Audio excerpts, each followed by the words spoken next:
and we'll get started. And welcome everyone. This is we are at 12 noon in the Taos Conference on Friday, November 5th. And this is session C11, where we're discussing sexual ethics and how to explore the subject of sexual ethics and sexual assault prevention with teenagers and young adults. So because this is a sensitive issue, I just want to offer that it may end up creating some sensitivity, some reaction in our participants. So feel free to take care of yourselves in whatever way you need to. If anything that we discussed today ends up being difficult, feel free to reach out for me after our time together. So, you know, understanding that this is a sensitive topic is a really important place to start, and understanding what it's like for people who are working with teenagers, who are parenting teenagers or counseling teenagers. We live in a really unique time because not only do we have sexual assault rates globally on the rise, but we also have the awareness that, you know, really screen life and the media are in many ways functioning as a primary educator of our children. So given the faulty messages that teenagers are viewing on their screen, this is a concerning thing, especially when we think about the epidemic of sexual assault. So I want to create a bit of a join up. I'm going to talk about my organization. You guys may have read about me in my bio, but I'm a psychotherapist by practice. I've been a psychotherapist for 25 years. And throughout that time, I primarily responded to victims of trauma, responding and working with victims and survivors of trauma.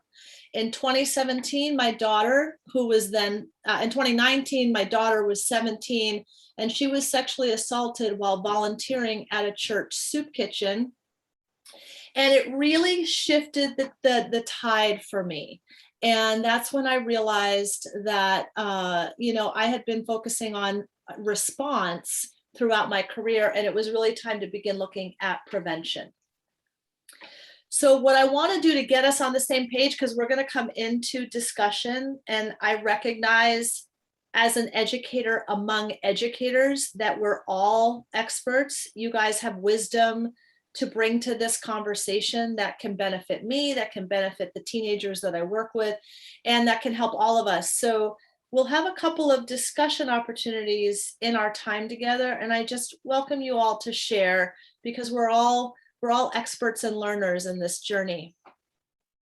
So to get us all on the same page to start, before we begin looking at some of the stats related to sexual assault, I want to have a join up. So I want to invite us all to think about our 18-year-old selves. So if you all could, in your mind, we all have an 18-year-old experience, go back to that time in your life at 18, and just think for yourself, what would you have felt? What would you have thought at the prospect of talking about sexual ethics? If someone was to say to you, we're going to talk about sexual ethics, we're going to talk about safety, we're going to talk about assault prevention, what would have been some of your reactions, thoughts, and feelings to that? And that will help us connect with the teenagers in our life who are living, you know, a very different contextual reality, but not a different developmental reality than when we all were young. So it begins to build compassion and empathy with the students and gets us all on the same page as educators. So starting from that vantage point, taking our 18-year-old selves along for the ride here, I want to talk about the scope of the problem as far as some of the statistics around sexual assault. This is all relevant to the US, so I apologize that this is only a US list here. So, you know, there's certainly, this is a global issue, and it's going to affect each country differently. Right now in the US, there's a sexual assault every 92 seconds. and half of all victims are between the ages of 18 and 34. So if you think about that spectrum, the 18-year-old end of that spectrum is going to be far more at risk than the 34-year-old end of the spectrum. Which is why we have something called the red zone, which you guys might be familiar with. It's the time frame between September and Thanksgiving break in freshman year of college, where 50% of all assaults in college take place.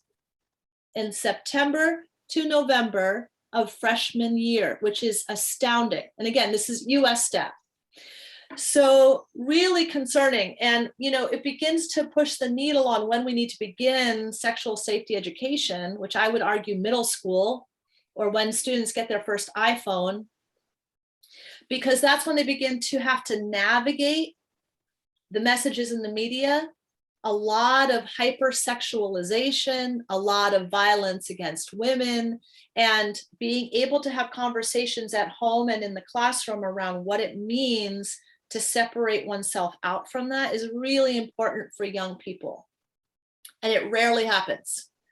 Again, a US statistic, and this is, I'm quoting Peggy Orenstein's work, and she's a US journalist, New York Times bestseller, who wrote Boys and Sex and Girls and Sex, an unbelievable, comprehensive and thorough journalistic effort.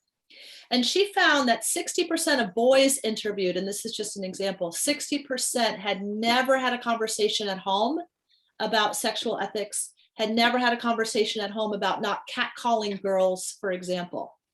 So these conversations are not taking place enough. The school often hopes the parents will have them. The parents hope the school will take care of it. And everybody is living with this inflatable balloon of fear around having a conversation that's uncomfortable. So our work in Be Strong, Be Wise is to create more comfort with the uncomfortable, and to be able to take a subject and normalize the language around it. In other words, create a language for discussing sexual safety that is accessible to everybody. So a couple of other statistics, and again, this is the US, $127 billion per year is spent responding to incidents of rape. $93 billion a year is spent responding to assault. So it is more than any other violent crime. More money is spent than any other violent crime. And a pretty astounding statistic, almost double what the country pays for car accidents. So what I want to do is I want to bring us into discussion. I've given you a little bit of just kind of some background information, and I'm going to talk more about Be Strong, Be Wise in a second. But I would love to bring us all to the discussion table around what you all perceive as some of the most challenging aspects to discussing sexual ethics with teenagers. What are some of the most difficult things around talking about sexual ethics or sexual assault prevention? And feel free to unmute yourself, and let's talk together. And welcome, Jeanmichel.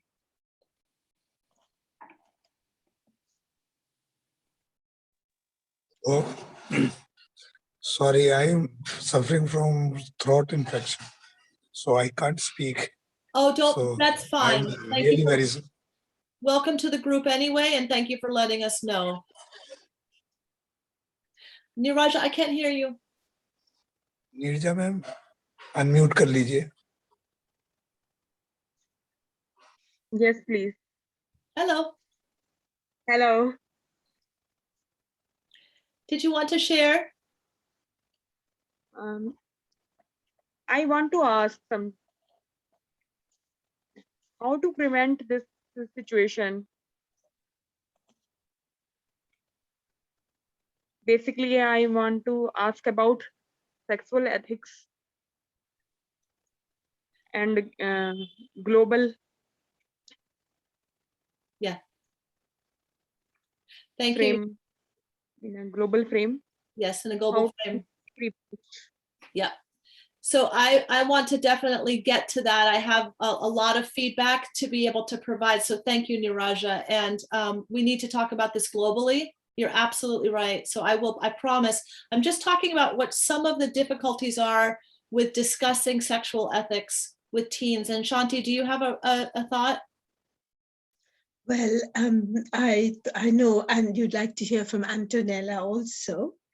But let me just say that when you sent me back to my 18-year-old self, which was a long time ago, almost half a century ago, what really made me sad is that things don't seem to have changed, because at that time I was a college student in the Indian metropolis of Mumbai, and it was a constant fear that one would be attacked. You had to be very circumspect and careful where you went, at what time of day, in what surroundings, and with whom you were, and whether you could be on your own. So to me, when I hear your global frame, so this is across the world, it's very saddening that things haven't changed, and if worse. And, there was no emphasis on the joys of sexuality. The emphasis was on the dangers of other people's sexuality, propelling attack on yourself. I just wanted to say that, since you told us to go back to when we were 18. Thank you. Thank you for sharing, Shanti. And I appreciate that. Thank you for bringing us into our hearts, because we need to be connected to our hearts in this process. And having experienced not only assault myself as a survivor, but having my daughter experience assault, the sadness is massive.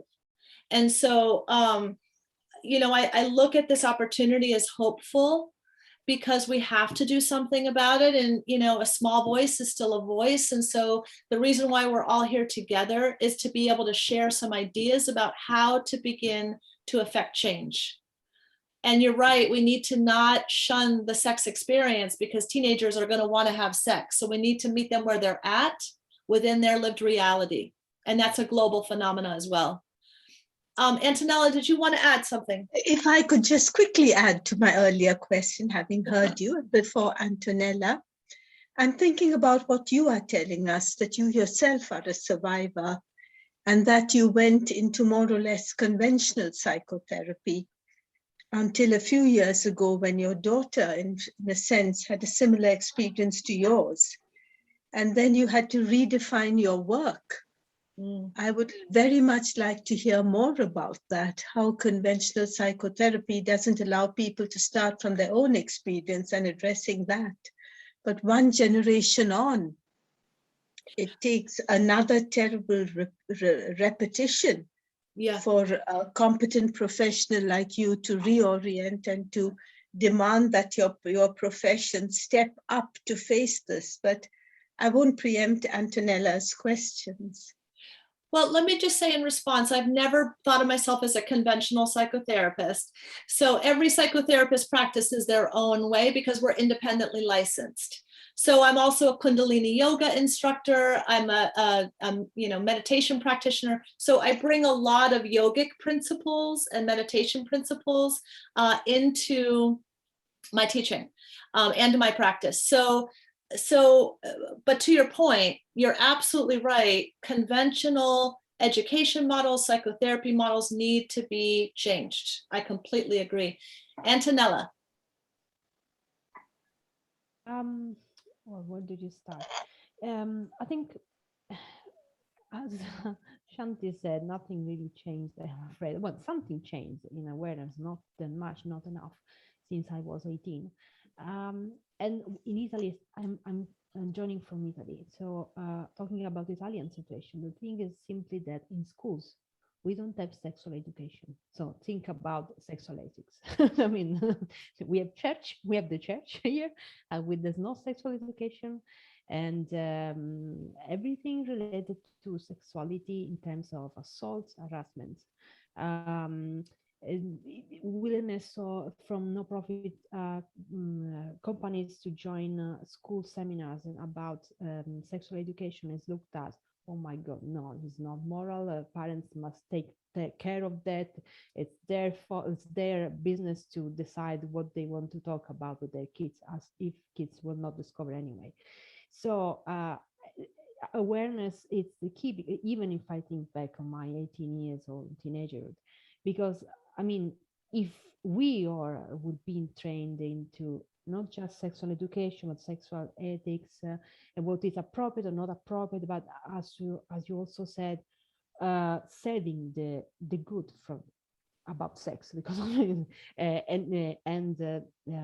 separating it from what is not appropriate, there would be more awareness, and that of course there would be less silence, because there's a lot of I mean, everything contributes to make the victim saying, okay, just stay silent, especially if it's not a big sexual assault, but just harassment, because it's like, come on. I mean, we are really still in a strong macho culture. So it's like, come on, I mean, someone catcalled you, you must be pleased. And then that's not that's not what it is, and that's not what it should be. So in schools, everything will start from school, but I'm very discouraged about the Italian the Italian approach about this. So I don't know when we'll come to that point in Italy. And I'm very pleased that at least in the US you're doing some job about this, but here, not really. We are not. Well, and thank you for that. And in the US, we are very challenged with our old archaic structures as well. And I want to first of all refer everybody, thank you, Antonella, to Jeanmichel's comment in the chat, which is really powerful. Sexual ethics are key to understand, evaluate, and critique interpersonal relationships and sexual activities from a social, cultural, and philosophical perspective and environment. So beautifully said. I love that we are a global community in this room. Thank you so much for being here. It's an honor. And I want to start talking about what we're doing at Be Strong, Be Wise, because I think that regardless of where we are in the world, this is a curriculum applicable to any young person, which was its intention when it was designed. So we have 5 classes for our teenagers. And by teenagers, that could be 11 to 24 or 20, which is a teenager and young adult, right? So we're focused on teenager and young adult, and the age spectrum, because of exposure in the media, is a really broad spectrum. And what we do is we start with a really broad lens view of gender and culture. And to Antonella's point, that's going to look different depending on where you live, but absolutely, because sexism is a global issue, you will have sexism alive and well wherever you live in the world. And so beginning to have a conversation around what is it like to be a young woman in the world today? What is it like to be a young man in the world today? And what is it like to be LGBTQ+ or non-binary? Because discrimination and homophobia are equally alive and well globally. So we have 3 primary goals in the program. One is to create a language for discussing sexual safety. I mentioned that earlier, so that we normalize the conversation. Second is to, and this is our hallmark goal, our main goal, to improve self-knowledge and awareness in each individual student that we teach. And I'll talk about how we do that. And the third is to empower and inform teens around the variables that affect risk. And our goal is to help young people be informed, not afraid. So the understanding is, if they know, for example, that 50% of assaults, and again, this is a US stat, I apologize, but 50% of assaults in the US happen under the influence of alcohol, which again is a probably similar stat globally. Then they're going to start to look at substance use differently. If teenagers understand what rohypnol is, which is the technical word for the date rape drug, again, a global phenomena, then they can begin to look at how do they think about, protecting their beverages? How do they think about drinking with their peers in a different way? So these are just some examples, but we start with a broad lens view where we understand the definition of sexual assault, which I'm going to share 3 words to you all with. This is our first class. We understand the definition of sexual assault. We talk about the Me Too movement, a global phenomena, and we begin to help teenagers look at what does unwanted sexual touch mean to them. So you begin to build right in that first class, the opportunity for teenagers to observe their thoughts, observe their reaction styles, which to me is a superpower. And when you don't have the benefit of a frontal lobe, which doesn't develop until age 24, you really need to have a way to build that discretionary thinking, the ability to observe your thoughts, right? So, so we start with class 1 by having the students, through reflective questions, be able to think about what unwanted sexual touch means to them, and then begin to think about how does that get communicated in their life. And the reason why we begin class 2 with gender and culture is that some of the cultural forces affecting men, women, and non-binary youth are going to be very different and are going to affect how people respond to their definition of unwanted sexual touch. For example, I hear a lot of young women say, you know, I couldn't be rude. I didn't want to say anything because that would be mean, right? And you can hear the conditioning. You can hear, and again, this is global, totally global. You can hear the conditioning, and you hear young men say, well, you know, I thought that I needed to have as many sexual partners as possible in order to be a strong guy. So this is, again, global stuff, but when you begin to create that reflective discussion, which happens in the second half of every class, then we get everybody on the same page and we're learning from each other. And there the relationship begins to blossom. So we start every class with a talk, meaning that I'm teaching, for example, I'll be teaching objective information, such as the legal definition of assault, such as the history of the Me Too movement. And what that does for fact-hungry teens, and you guys correct me if I'm wrong, but what I've observed in teenagers is that they're very fact-based. If you're going to have a conversation with them, you better be informed, you better have your facts straight, and you better be able to talk about it, because they're on their screens all day, looking at what they perceive as facts, right? So I think it's our duty as caring adults who work with teens to talk about a different way of understanding these facts. So we begin with lecture, and then we come into the discussion, where that's where the gold happens. And especially when it comes to assault prevention, studies have shown teenagers learn much better in a discussion-based format. And I'll often share something from my own life. I don't go into any deep personal detail, but I might share something a little vulnerable. For example, when I was a teenager, I was really gullible. I believed anything anybody ever told me. And that really affected my life. Thank God, you know, I mean, I was assaulted as a young child. So as a teenager, it didn't necessarily lead to assault, but it led to a lot of uncomfortable situations for me. So that was something that, had I known it was a personality trait, it could have changed my life for the better.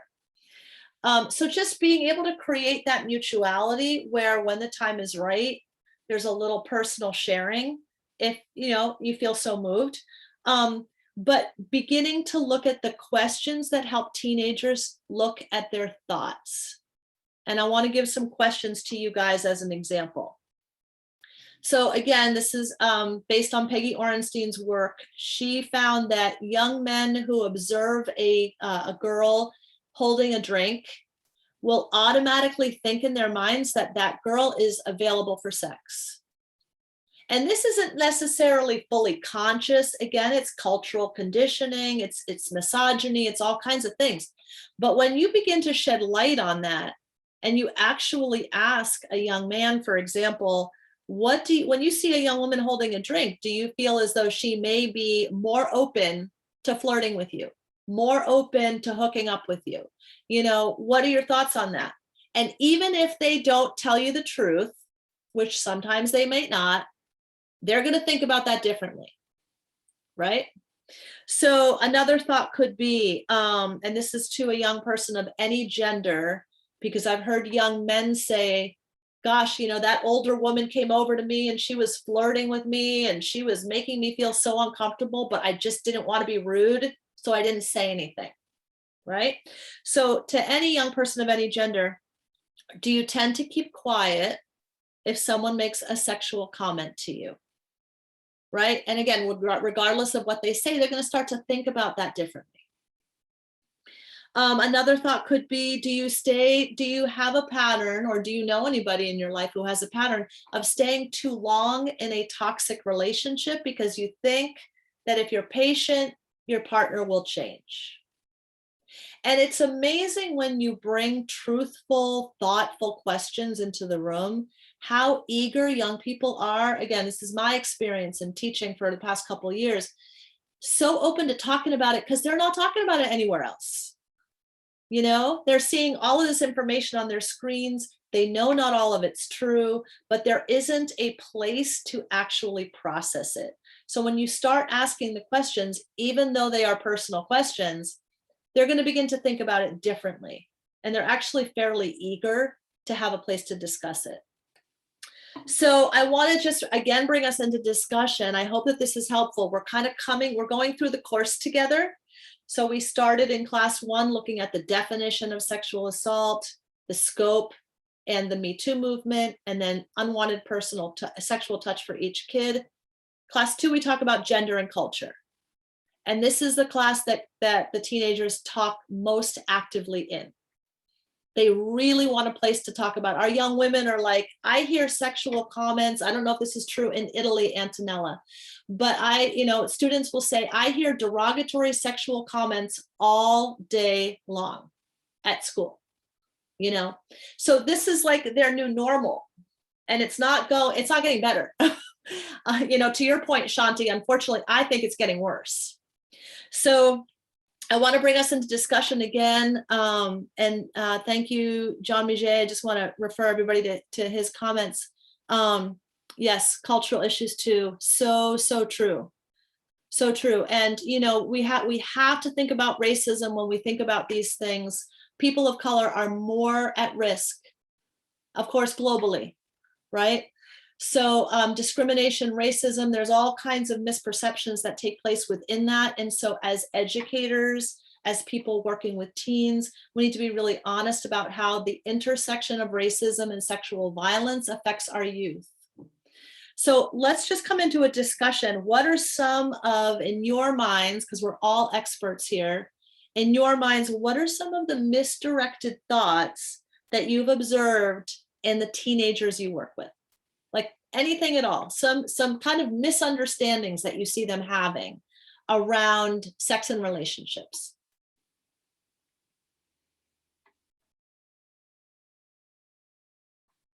Anybody, does that question make sense? Is it confusing?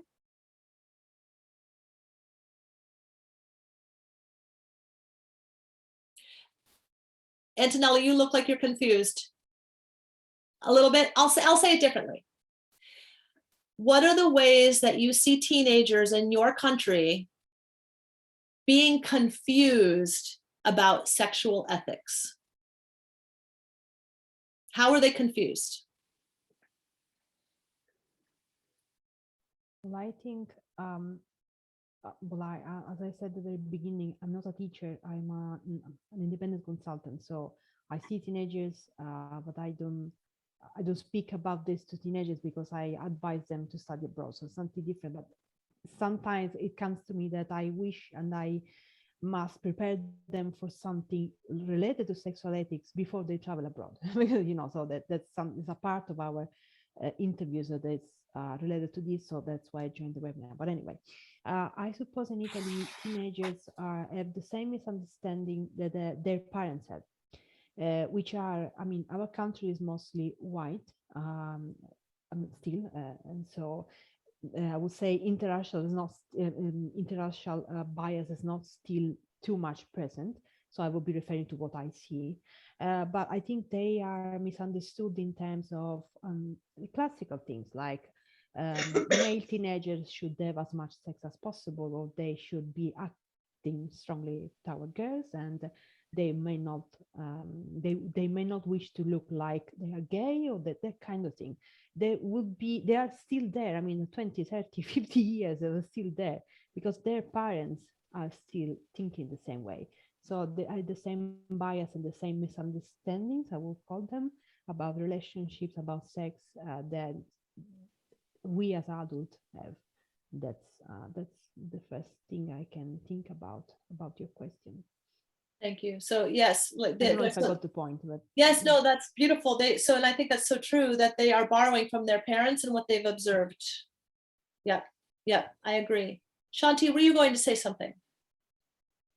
Yes, indeed. And Antonella, you asked Antonella whether she was confused. I found myself a little confused. And after listening to Antonella, I understand why I am confused. Because Antonella outlines the intergenerational transmission of misunderstandings about sex. So if I am asked about misunderstandings about sex and sexuality in teenagers, I find this hard to separate from wider misunderstandings in society. And that is why some things are perpetuated and why things don't change in a way. Because the people who were half a century younger when I was 18 have not clarified many of their confusions and misunderstandings. I think it says something about the nature of sexuality. I'm afraid in nearly all our societies, for example, it's very hard for us to understand that we are sexual beings and children are also sexual beings. We find it very hard to acknowledge this in our children. You know, we have this idea that they're sexless little cabbages who come online at the age of 12 or so. And I think we need a much more real, if we're talking about ethics, I think we need a much more global, not just in the sense of across the globe, but across the generations. Otherwise, we will just keep passing on the misunderstandings we already have, and especially our own discomfort with sexuality, which leads us to create and perpetuate dangerous misunderstandings about sex. Thank you. Thank you, Shanti. That was so beautifully said. I'm learning from everybody in this group, and I couldn't agree more that this is a generational issue. And, you know, in order to talk about sexual ethics, we have to be more comfortable with sex and talking about sex and normalizing sex. It's amazing. It's how we all are here.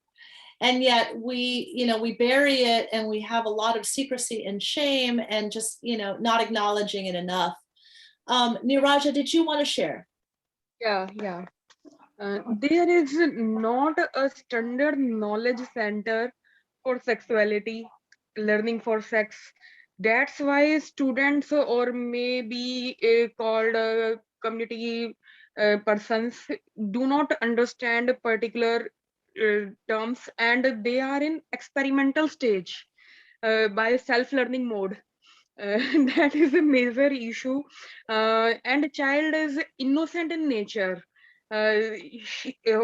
She or he did not express herself, himself, how to express these kind of feelings, and there is no particular channel or vision, and even not guided by parents. That is a major factor, major reason. And I am also sharing in chat box, sex education can be found as a milestone, and some people misunderstand sex education. They thought sex education is about how to do sex. These are the misconception about sex education. Even at I think at primary level sex education also needed, uh, at that type of particular task, how to express yourself, how to feel, how to say, even.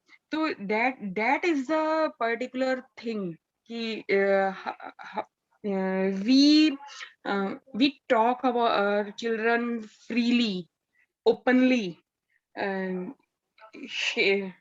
avoiding shame-free creates shame-free environment to express themselves, so we can guide in a proper channel.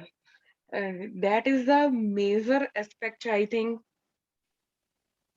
Beautiful. Well, I would love to, Neeraja, I would love to be able to talk more with you about some of these things and what you are doing in your community. And if you would put your email in the chat, that would be great. And I'll make note of it. I want to respond to something Neeraja said, and I hope that I am understanding it right. But we talk about communication a lot. It's actually one of our 5 safety tools. So I want to go back to the curriculum and our narrowing of the scope, starting with the broad, then we do gender and culture, then we do peer relationships. And this is a really important class because it's natural for teenagers to care about other teenagers more than they care about anybody else, right? They care about what their friends are doing, what their community members are doing. So being able to capitalize on that and use it for effective teaching, there's a way in which young people can begin to think about how to keep each other safe, how to keep each other connected when they go out for an evening. We also talk about drugs and alcohol. And I know that, for example, in India, I think somebody said alcohol is not such a problem in India. It's a huge problem in the US. I don't know about Italy. Maybe Antonella, you can let us know. But in the US, it's a big problem.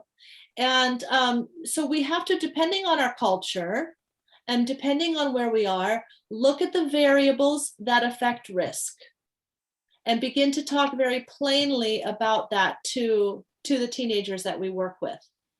So, for example, that could be, alcohol or the date rape drug. If you live in America, if you live in Italy, it might be, peer pressure. It might be machismo. It might be understanding how, as a young woman, you stick up for yourself and you verbally communicate your boundaries, and your friends help you do that. So you create what I call a power group where the friends are helping each other. And this is, again, applicable to any place in the world. So in our 4th class, I call it the golden key class because we talk about something else that's global, and that is brain functioning.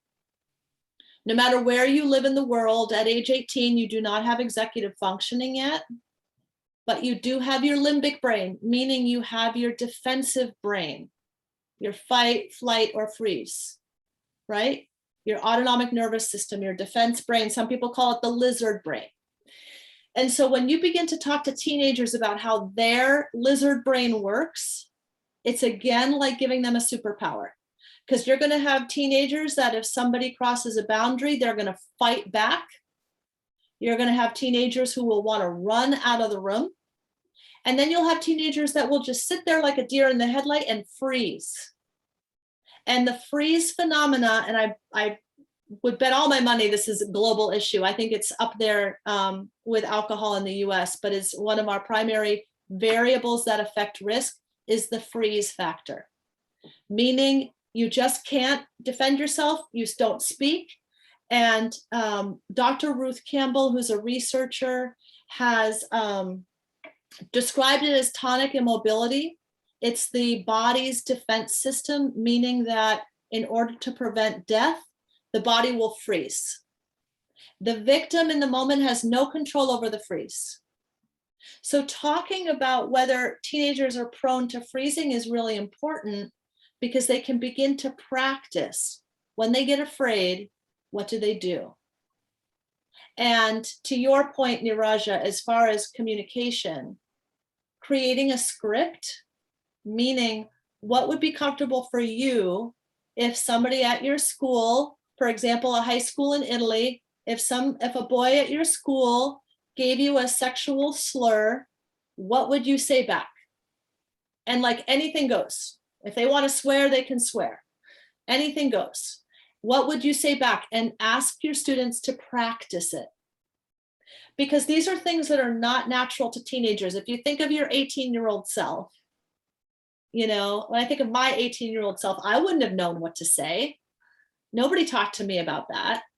But we have the opportunity to begin to create this language and begin to help teenagers use their voice in a way that's comfortable for them. And so in the class, we will do a role play. This is an exercise. Everybody's in the room, and we'll have one person stand on one side of the room. We'll have somebody else stand on the other side of the room. And when the one who crosses over, one stays stationary, the other crosses the room toward them. And when the person who's crossing the room gets too close, the person who's stationary puts their hand up. And the reason why this is so important, it sounds so simple, and it is so simple, but it's an excellent learning tool, because young people begin to think about what we call the safety bubble. The yogis call it the auric field or the magnetic field. It's the space 6 feet around the body that is your energy field. And if somebody gets too close to that energy field, you're going to feel it energetically. And so helping, creating the reflective questions. What does it feel like when the person gets too close? Have them talk about what that feels like, because they're beginning to put together words and feelings. And the combination of the two is empowering. So a teenager might say it feels yucky, it feels creepy, depending on your culture, whatever word you use. It doesn't matter what word you use, because that's your word. That is the sensation. Now you've named it. So when somebody starts to create that feeling within you, then you've got your script and you do something about it. So these are just a couple of the tools. We talk about a lot of different things, but I'm just, really trying to extrapolate on this idea that being able to help young people connect with their feelings, name their feelings, and then have a way of responding is a really important endeavor. So we have 5 safety tools. They are common sense, which is different for every teenager. Communication, which we've been talking about. Gut instinct or intuition. People perception, meaning how you understand people. And affect manipulation, meaning looking tough when you feel scared. And teaching young people how to think about these tools and apply them to their life, and begin to think about what tools are they good at and what tools are they not so good at. And the number one tool that is actually the most important one that I hear my students say they are the least good at is gut instinct. Which kind of makes sense because they don't have executive functioning yet. They're not fully connected to what their intuition is telling them. So these questions that we ask that get them thinking about their feelings and their thoughts and being able to separate true from untrue, then they build that discretionary thinking, they build that intuition. So in our very last class, we talk about relationships, and this is where we apply all of the tools to relationships. And it's where we talk about the social media. And I'd love to have us come into a group discussion about social media. We are seeing a massive impact by social media on our teenagers in the US. I wonder what you all are viewing in your countries. Now, it's important as we discuss it as a group that we begin to have these conversations with teenagers too, because if we don't have the conversation, the media is the educator, right? The media is the default educator. So what we know about the media is that pornography as an example, 88% of pornography videos have violence against women. 88%, and the violence is beyond what you can imagine. I won't even go into detail. So this is what young people are looking at, boys and girls, not just boys. So when a young man thinks, for example, that girls like rough sex, we have to talk to him about where did he learn that? When a young woman thinks it's her job to please a man because she saw something on a TikTok video, we have to talk to her about where she learned that. And begin to educate students that the media, the number one goal of TV and the media and all the shows, number one goal, make money, right? So what makes money? Violence makes money because humans will watch violence. Really violent sex, crude sex makes money because people will watch that. So being able to talk to teenagers very frankly about, again, building that observation when they're seeing something that, for example, is violent against women, that they recognize, they remember what you said in class or in that conversation, that, oh, this isn't really what sex is about. This is what sells. So that's why I'm seeing it so much on my screen. So let's come into our discussion about social media. I'm just going to check the time here. So we've got about 10 minutes and I want to have time to close up. So let's just come into a couple minutes of discussion. What are you guys seeing in your countries around the media's influence on teens, specifically in the area of sex? Well, what comes to my mind is there's a Facebook group I joined years ago, and specifically the aim of the group is to fight against sexualization in ads, in advertising. So that's what comes to my mind, because I suppose it's in the US, it's the same everywhere in the world. It's like everywhere, every ad seems to need a naked woman or sometimes a naked man occasionally to sell something, everything, literally, like hamburger or cars or everything. And this is coming to my mind because it contributes to, to make you feeling that maybe a young girl, to make you feeling that you must be pleasant, you must be very attractive, you must be, like sexually available in every uncontextualized situation. That's something that comes to my mind. Of course, this art goes to social media, TV, everywhere. So that's something that comes to my mind in this moment. Yeah, thank you, Antonella. Talk about a global issue, sexualization in advertising. Oh boy. I love that there's an organization trying to fight against that. That's wonderful. Shanti, did you want to share? May I go last and I'll tell you why? Okay, Shanti. Anybody else? Niraja? You're muted. Thank you. Yes, I want to share. In my country, social media means there are so many people who hide their face, and they created fake IDs and express their feelings, suppressed feeling at that particular time of instance, because now they can express their self very very energetic way, in fact, because their faces are hide at that time. And so, that is very interesting concept. They express their real identity by hiding their faces. In fact, I can say most of the people suppressed their feelings in social vision, but in social media they express completely because they hide their identity. That is the power of social media in my country. Yeah. Thank you for sharing that. Yeah. Did you go on to say something else, Niraja? Yes, there is rather than use, there is more misuse of the power of social media.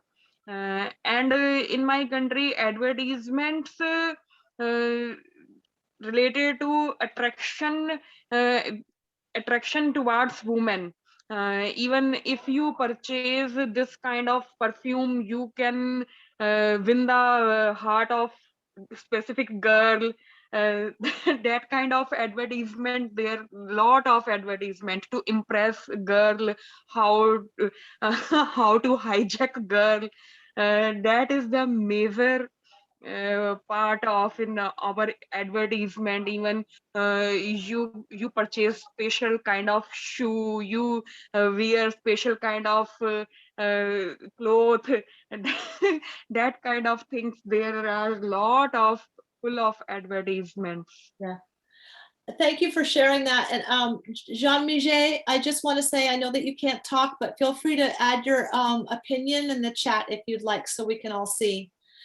So I love this conversation. We could probably talk about social media. Oh, Shanti, I forgot. I'm sorry. Go ahead.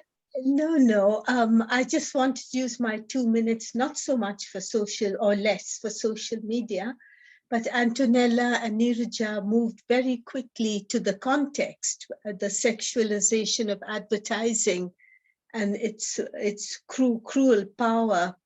I would like to end with a positive example of a different society, the Netherlands. I'm not glorifying or romanticizing it, but they do have some things right. It has the lowest rate of teenage pregnancy because sexuality education is upfront in schools, something that Neeraja emphasized. So it's as pragmatic as children being shown condoms and cucumbers, just to help them get a grasp on the basics of responsible sex. Children do not have to sneak around outside the house. Even young teenagers can have their girlfriend or boyfriend over to the house to stay over if necessary. And there's actually less risk because of that. It's not in some external, unpredictable environment. Teenagers generally go out together in groups on bicycles. And rather than as couples in cars. And the bicycle is much easier to stop if you see something happening on the road. The streets are very well written. And finally, the teenagers have a slogan: we go out together, we come home together. So it's what you said about peer relations, that they're all there for each other. Let me stop there. Thank you. Thank you so much, Shanti. Are you from the Netherlands? I spent half of my life there, the second half. Lucky you. So I just want to include Jean-Michel. Social media present women as prized possession and a very bad example. Absolutely. So I want to respond to kind of everybody's comments in a positive way as well, especially what Neeraja was pointing out. The idea that young people hide behind a fake persona on their screens in order to share themselves because that feels safe. And what studies have shown, and I believe this is global because it's a fundamental human trait, trust and connection is the most important thing for a teenager in relationship. So we think, young men are only interested in sex, or young women are only interested in whatever, attention. And again, these are very, objectified and culturally informed stigmas that aren't true. But if you interview teenagers, most of them will say that if they really had to choose what they want trust and connection. So one of the reasons why our program, our book, and our organization is so devoted to increasing healthy relationships, because it's what young people want. It's what they actually are invested in. So thinking about being able to create these objective conversations and saying, for example, to young men, if you want to have a girlfriend, you want to have somebody to be your special girlfriend, you want to understand how to respect women. That will actually more likely get you a healthy relationship. That will more likely get you the trust and connection that you want. So let's talk about what you're seeing on your screen versus what is true. Because what you see on your screen isn't true, right? There's a lot that social media gives us, and there's a lot of factual information, and it's never a good idea to shun social media because that's the teenagers' go-to, right? But just being able to look at advertising, sex in the media, and the money-making machine, really beginning to explore, what do other countries have? For example, the Netherlands. What are they doing that's working for their teenagers? Can we borrow from that? Can we think about peer relationships differently? Can we look at social media differently? So I'm going to get pulled out in a second. I invite everybody to please check out BeStrongBeWise.com. That's where all of our books and our information is. And I can't thank you enough for this conversation. I mean, it's been such a learning experience for me, and I respect each and every one of you. Are there any final, we do have 2 minutes. Are there any final questions? I wanted to make sure there were time for questions. And before we go, I mentioned earlier the LGBTQ plus community. We cannot ignore discrimination and homophobia. So being able to, especially for our young women and especially for our LGBTQ plus students, to again go back to that script. And if there's nothing you take from this hour together, helping teenagers create a language, what they would say if somebody gets too close, if somebody makes them uncomfortable. That is such an important thing to give our teenagers, especially those who might experience discrimination. So, lovely group. Thank you, Amy. Thank you very much. You're so welcome. Thank you, Shanti. This has been a privilege. I hope to see you guys in one of our other groups. We have another day together, right? Look forward to it. Likewise. And thank you, Jeanmichel. I didn't get to see your face, but thank you for participating in our chat. And what does he say? Concept of boyfriend or girlfriend is wrong. There must be friend only. Well, that's a great thing to end on. Can you start with a friend first? That goes back to the trust and connection. They're your friend as well. Thank you for adding that. All right, guys, I'm going to press the stop recording button, and I will see you in the ballroom. Take a short break, and we'll get ready